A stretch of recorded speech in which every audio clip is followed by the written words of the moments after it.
promise you the only thing that's keeping me going is the fact that I really truly believe my son was sent here on an assignment from God. Emotional words from Tyre Nichols' mother at his funeral in Memphis today. She says a higher purpose is getting her through. Her son, who died in a police beating last month, was laid to rest with civil rights leaders, families of others lost to police violence, and the vice president there to remember him. This violent act was not in pursuit of public safety.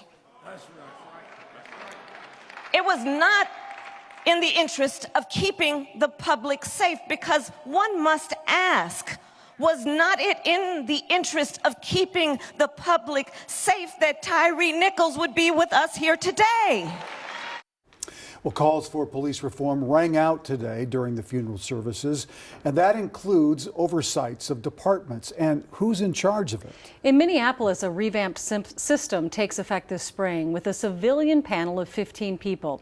Danny Spiewak explains what this new commission does and why some say it doesn't go far enough. Before the murder of George Floyd, Derek Chauvin had been the subject of more than 20 complaints. That's just one example of why the Minnesota Department of Human Rights called the city's police oversight system insufficient and ineffective at holding officers accountable.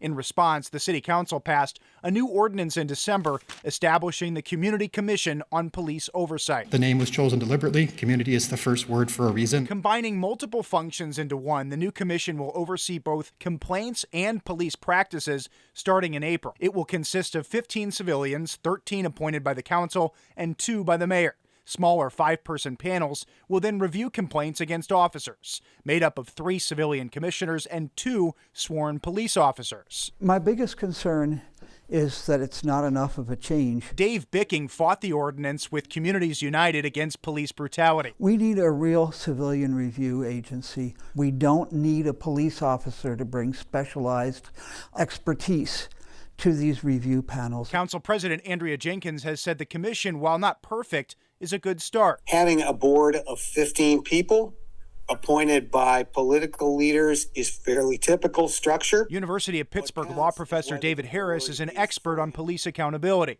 Nationwide, there are some 200 cities with oversight systems. These boards and oversight committees have been around for a long time, but what have we seen in the last couple of years? I think people who view civilian oversight as important want it to be more effective. In Chicago, the city is implementing a revamped oversight system that lets voters elect members. In Philadelphia, a new agency can launch its own investigations.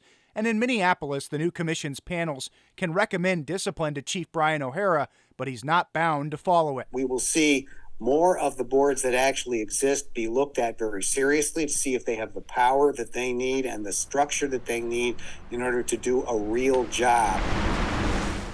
So far, we have not heard much from Minneapolis police or the Police Federation, for that matter, about how they feel about this new revamped system. While they did not respond to our requests for comment, they also have not publicly opposed the new system. So whether people like it or don't like it, it's coming in April.